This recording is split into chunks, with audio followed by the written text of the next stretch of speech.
वार्षिक परीक्षा 2023 के लिए कक्षा 10वीं के गणित के पेपर के लिए इंपॉर्टेंट प्रश्न आपको बताएंगे, इन्हें आप ज़रूर पढ़ लीजिए, समझ लीजिए। ये पार्ट 2 है, इसके पहले भी कुछ इंपॉर्टेंट प्रश्न बताए गए हैं। यदि आपने वीडियो नहीं देखे हैं तो लिंक डिस्क्रिप्शन में मिल जाएगी, वहाँ से आप उनको भी देख लीजिए। इसमें आपको 2 अंक और 3 अंक और 4 अंक वाले क्वेश्चन बताए जाएंगे। इसके पहले वस्तुनिष्ठ प्रश्नों को बताया गया है अच्छे से समझा के, आप उनको ज़रूर देख लीजिएगा। तो देखते हैं। प्रश्न है, अभाज्य गुणनखंड विधि द्वारा 8, 9 और 25 का HCF ज्ञात कीजिए। देखिए HCF और LCM 2 अंक का आपका अवश्य आएगा। इसको कैसे हल करेंगे समझ लीजिए। सबसे पहले गुणनखंड करना है। 8, 9 और 25 का जैसे ज्ञात करना है आपको, तो 8 का गुणनखंड कर लीजिए। 2 दूनी 4 दूनी 8, 2 गुणे 2 गुणे 2, यानी 3 2 आ गए इस पर। 9 का गुणनखंड कर लीजिए तो 3 गुणे 3 केवल प्राप्त होगा। और 25 का भी करेंगे गुणनखंड तो 5 गुणे 5 प्राप्त होगा। देखिए इसमें HCF ज्ञात करना है। तो HCF जब ज्ञात करना होता है तो जिसका हम HCF ज्ञात कर रहे हैं, देखिए 8, 9 और 25 का HCF ज्ञात कर रहे हैं, तो तीनों में देखिए क्या दिख रहा है, तीनों में उभयनिष्ठ होना चाहिए। जैसे 2 इसमें है तो क्या इनमें 2 है, किसी में नहीं है। 3 इसमें है, इन दोनों में नहीं है। 5 इसमें है, नहीं है, तो मतलब कुछ भी उभयनिष्ठ यहाँ पे नहीं दिख रहा है। तो क्या माना जाएगा, एक तो सब में उभयनिष्ठ होता है, देखिए गुणे 1 तो सब में रहता है, तो इसका HCF 1 हो जाएगा। तो आपको लिख देना है 8, 9 और 25 का क्या है HCF। पहले HCF लिख दीजिए, फिर जिसका HCF ज्ञात कर रहे हैं कोष्टक में लिख दीजिए और बराबर लिख दीजिए 1। तो HCF ऐसे ज्ञात करेंगे। LCM ज्ञात करना होता है तो क्या करते हैं, सभी घातों को लेते हैं, दोबारा नहीं लेते हैं, इसी को बता देते हैं। यदि मान लीजिए LCM आ गया किसी भी संख्या का तो हम इसी का बता देते हैं। 8 का गुणनखंड किए थे, 2 गुणे 2 गुणे 2 आ गया। 25 9 का किए थे, 25 का भी करेंगे। 9 का करेंगे तो 3 गुणे 3 प्राप्त होगा। और 25 का गुणनखंड करेंगे तो 5 गुणे 5 प्राप्त होगा। यदि आप चाहें LCM ज्ञात करने के लिए आसानी रहेगी तो घात के रूप में लिख सकते हैं। 2 कितने हैं, 2 की घातें 3 है ये, और ये 3 की घातें 2 है, और ये 5 की घातें 2 है। तो देखिए सबको लेना है तो क्या लेंगे, 2 की घातें 3 भी लेंगे, 3 की घातें 2 भी लेंगे, 5 की घातें 2 भी लेंगे, क्योंकि दोबारा तो लिया नहीं है। अब मान लीजिए यहाँ पे 2 की घातें 3 होता तो इसको ले लिया, तो इसको लेने की ज़रूरत नहीं है। 2 की घातें 2 भी होता तो भी नहीं लेते, क्योंकि हमने 3 घात को पहले ही ले लिया है। तो क्या लेंगे इसमें, 2 की घातें 3, 3 की घातें 2 और 5 की घातें 2 लेंगे। तो एक बार देख लीजिए, 2 की घातें 3 ले लेंगे, 3 की घातें 2 ले लेंगे और 5 की घातें 2 ले लेंगे। 2 की घातें 3 8 है, 3 की घातें 9, 3 की घातें 2 9 होगा, 5 की घातें 2 25 होगा। सबका गुणा कर लीजिए। 8 9 में 72 और 25 का भी गुणा करेंगे, जितना आएगा वो HCF होगा। 25 दूनी 50 हासिल 5 है, 25 सत्ता 175 होता है और 180, तो ये 1800 इसका LCM हो जाएगा। तो LCM HCF तो कन्फर्म है आना, तो आप इसको पढ़ लीजिए। चलते हैं आगे। शून्यक, शून्यक भी कन्फर्म है, तो इसका शून्यक निकालते हैं। x² + 7x + 10।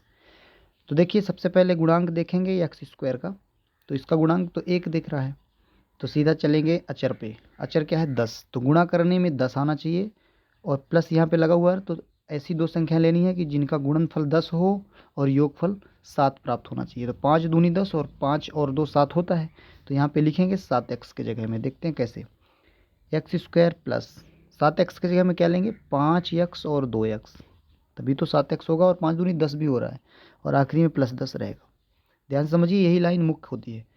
गुणा करने में 10 आना चाहिए, तो हम 5 दूनी 10 ही लेंगे, और 10 तो 10 एक कम 10 भी होता है, तो 10 और 1 फिर जोड़ने पर 11 हो जाएगा, इसलिए हम 5 और 2 ही लेंगे, हमको 7 भी चाहिए।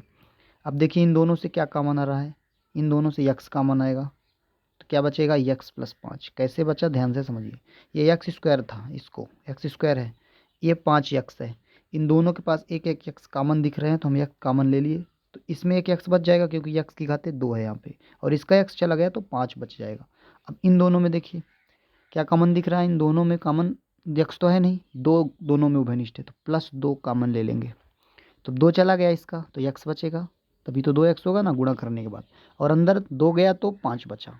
कैसे, 2 पंचे 10, भाग लगाना है, जो कॉमन जाता है उसके बाद भाग लगाने पर जो बचता है वो अंदर लिखते हैं। अब देखिए x + 5 x + 5 2 दिख रहे हैं, तो आपका ऊपर लिख रहे हैं, देखिए x + 5 एक गुणनखंड हो गया, और एक बचा x + 2, ये दोनों मिला के एक, और एक x + 2। तो देखिए गुणनखंड भी आपने प्राप्त किया है, x + 5 और x + 2 क्या प्राप्त किया है, ये x + 5 और ये x + 2। फिर इसके आगे क्या करेंगे, शून्यक चाहिए, तो इसको 0 के बराबर लीजिए, लिखेंगे जब x + 5 = 0, तो x की वैल्यू क्या आ जाएगी, -5, एक शून्यक हो गया आपका। और जब x + 2 इसी तरह जब यक्स प्लस 2 को लेंगे बराबर 0, तो यक्स बराबर क्या प्राप्त हो जाएगा, -2। तो आपके शून्य हो गए -5 और -2। उम्मीद करते हैं इसको आप अच्छे से समझ गए होंगे। यदि यही आ जाता है तो आप हल कर सकते हैं। इसके आगे भी देखेंगे, एक शून्य का और दिख रहा होगा, तो उसको भी बता देते हैं। ये सामान्य तरीके से है, क्योंकि इसमें केवल उभयनिष्ठ लेना आपको। ये देखिए यहाँ पे दिया गया है, द्विघात बहुपद के शून्य ज्ञात कीजिए। ये केवल इंपॉर्टेंट प्रश्न है, रियल पेपर नहीं है। बार बार आपको बताते हैं हम कि रियल पेपर के भरोसे आपको रहना भी नहीं चाहिए। अपनी तैयारी आपको खुद से करनी चाहिए। स्टूडेंट जो केवल रियल पेपर के भरोसे रहते हैं तो ऐसा सही नहीं है ये। तो देखते हैं इस वाले को, 4u² + 8u का शून्य ज्ञात करना। तो दोनों में देखिए उभयनिष्ठ क्या है, 4u। इन दोनों से 4u उभयनिष्ठ हो गया, तो इसमें तो u बचा ना, और इसमें 4u भी चला गया है, 4 भी चला गया, तो 2 बच जाएगा। तो u + 2 ये गुणनखंड हो गया। अब देखिए जब 4u को 0 के बराबर लेंगे, तरीका वही है, जब 4u बराबर 0 तो u बराबर भी 0 हो जाएगा, क्योंकि जब 4u का मान 0 है, 4 जाएगा बट्टे में तो 0 हो जाएगा। और जब u + 2, जब u + 2 को 0 लेंगे तो u का मान -2 हो जाएगा। तो शून्य हो जाएगा -2 और 0। तो ये शून्य हल करना है इस तरह से। इसके आगे देखिए 2 अंक का क्वेश्चन और है, इंपॉर्टेंट है। 5 पेंसिल 7 कलमों का मूल्य दिया 50 रुपये, और 7 पेंसिल 5 कलमों का मूल्य दिया 46 रुपये। बीज गणितीय रूप केवल बताना है, बहुत ही आसान है। समीकरण बना दीजिए बस। 5 पेंसिल है, एक पेंसिल की कीमत यक्स है, तो 5 पेंसिल की 5 यक्स। आपको हिंदी से अच्छे से लिखना है, यदि भाषा में तो लिखेंगे, माना एक पेंसिल की कीमत बराबर यक्स, यहाँ पे लिखना है एक पेंसिल कीमत बराबर यक्स रुपये, और एक कलम की कीमत बराबर वाई रुपये। इतना लिख देंगे। अब प्रश्नानुसार चलते हैं। 5 पेंसिल है तो 5 यक्स, प्लस 7 कलम है तो 7 वाई, क्योंकि वाई माना कलम की कीमत, और बराबर में 50 है। ये एक समीकरण बन गया। और दूसरी शर्त क्या कहती, 7 पेंसिल तो 7 एक्स, प्लस 5 कलम है तो 5 वाई, और बराबर 46 रुपये दिया है। तो ये आपके बीजगणितीय रूप यानी समीकरण बन गए। बस केवल इतना बताना है। 2 अंक का इस तरीके से आएगा तो आप कोई भी समीकरण को बना सकते हैं। इसके आगे देखेंगे, संगत संगत जैसे बताना है, ये भी आ सकता है, तो इसको भी समझ लेते हैं। रेखीय एक समीकरण दिया है, ये 2x + y - 6 बराबर 0 और 4x - 2y बराबर 4। इसका बताना है हल संगत है या असंगत। हल नहीं करना है, केवल संगत असंगत बताना है। तो आप जानते हैं कि संगत कब होता है, जब उसका हल हो, चाहे एक अद्वितीय हल हो या अनेक हल हो, तो संगत है। असंगत कब होगा, जब हल ही नहीं होगा। संगत 2 कंडीशन में होगा, अद्वितीय हल और अनेक हल में। और असंगत होगा जब हल ही नहीं होगा। तो चलिए इसको चेक करते हैं। a1/a2 पहले निकालेंगे। a1 का मान देखिए कितना, 2, और a2 क्या है, यक्स का गुणांक। a1 a2 होते हैं, तो 2/4 a1 a2 बराबर b1 b2, y गुणांक 1 है और इसका -2 है, तो 1/-2 हो जाएगा। और c1 c2 -6 और -4 है, -6 और -4। तो देखते हैं कट क्या रहा, माइनस कट रहा है, 2 दूनी 4 कट रहा है। ये 1/2 आया, और ये 1/-2 है, बस 2 मिल गए ना आपको। अद्वितीय है यानी संगत है। सीधे लिखेंगे कि 1/2 जो आया, और ये बराबर नहीं है 1/, ये -2 था। बस तीसरा देखने की ज़रूरत ही नहीं है, पहले वीडियो में बताया गया है। तो क्या है, इसमें क्या हो जाएगा, संगत है, क्योंकि a1/a2 बराबर नहीं है b1/b2 के। तो इसका द्वितीय हल होगा, हल है मतलब संगत है। बस इसमें हल नहीं करना आगे। इसके आगे देखते हैं, द्विघात समीकरण से जो क्वेश्चन आते हैं 2 अंक के, बहुत ही आसान है, कई बार आ चुका है। ये भी देख लीजिए, के का मान बताना है यदि मूल बराबर हों। तो ध्यान से समझिए, के का मान बताना, मूल बराबर हो, इसको पकड़िए। मूल बराबर कब होते हैं, जब b² - 4ac बराबर 0 होता है। तो b² क्या है, यानी b का मान k, ax² + bx + c के हिसाब से b का मान ये k कहलाया। तो b² यानी k²। फिर आगे -4ac करना है, 4a, a का मान 2 है, c का मान 3 है, बराबर में 0 लेना है। तो k² -4 दूनी 8 त्रिक 24 हो गया, बराबर 0। तो k² का मान आपका 24 जाएगा, माइनस में है तो प्लस भी हो जाएगा। तो जब k² का मान 24 आया, तो k का मान रूट लगा देंगे, √24। बस उत्तर है। आप चाहे तो कुछ निकाल भी सकते हैं, जैसे k का मान आपका आ गया है, जब k² का मान 24 हुआ तो k का मान √24 होगा, और प्लस माइनस तो रखते ही हैं क्योंकि वर्गमूल कर रहे हैं। अब 24 के लिए आप चाहे और अच्छे से इसको और अच्छे से करना चाह रहे हैं, इसके आगे नहीं बनता तो यहीं तक रोक देना, ये उत्तर है आपका। पर यदि करना है तो देखिए गुणनखंड क्या होता है 24 का, कर लीजिए। रफ्कार में करेंगे तो 2 से कट रहा 12 आया, फिर 2 से कट रहा 2 दूनी 4 दूनी 8 त्रिक 24। तो देखिए क्या हो रहा है कि 1 2 उभयनिष्ठ है तो बाहर निकल आएगा और 2 तेईस 6 अंदर बच जाएगा। तो इसको लिख सकते हैं आपकी के बराबर क्या उत्तर आ गया, 2 बाहर निकाल दिए, अंदर √6 रख दिए। एक मान ये भी लिख सकते हैं कि के बराबर ±2 √3। और यदि नहीं समझ में आता है सीधे आप ±√24 लिख दीजिए। द्विघात समीकरण की जांच करना है, ये भी आता है 2 अंक का। इसको विस्तार करेंगे। द्विघात समीकरण यदि 2 घात मिलती है तो ये द्विघात समीकरण है, यदि नहीं मिलती तो ये द्विघात समीकरण नहीं है। इसको आसानी से आप कर सकते हैं। इसके आगे चलते हैं। ये 2 अंक का एक क्वेश्चन है, 8वां पद ज्ञात करना है। चलिए ये भी देख लेते हैं, हर बार आते हैं इस तरह के क्वेश्चन। पद ज्ञात करना है 8वां, कोई सा भी पद ज्ञात करना, समझिए कैसे करेंगे। 8वां चाहिए ना, तो a + 7d, बस खत्म। जितने नंबर का पद है ए तो पहले रखना ही है। जैसे मान लीजिए 20वां पद ज्ञात करना है तो a + 19d, बस केवल इतना याद रखिए। सरल तरीके से बता रहे हैं। बाकी सूत्र यदि आप an बराबर लगाएंगे a + n - 1 × d, तो ये भी कर सकते हैं। वही है, मैं डायरेक्ट बता रहा हूँ क्योंकि आपको 2 अंक चाहिए और आप किसी भी तरीके से हल कर सकते हैं इसको। तो देखिए 8वां पद चाहिए तो निकाल लेते हैं a + 7d, 8वां पद हो जाएगा ये, यानी a8 निकाल रहे हैं ना 8वां पद, तो a8 हो गया a + 7d डायरेक्ट। तो मान रख देते हैं a यानी पहला पद क्या दिख रहा है, देखिए 7 है पहला पद, तो 7 लिख दिए प्लस 7d, तो 7d का मान कैसे पता करेंगे, a2 - a1 से।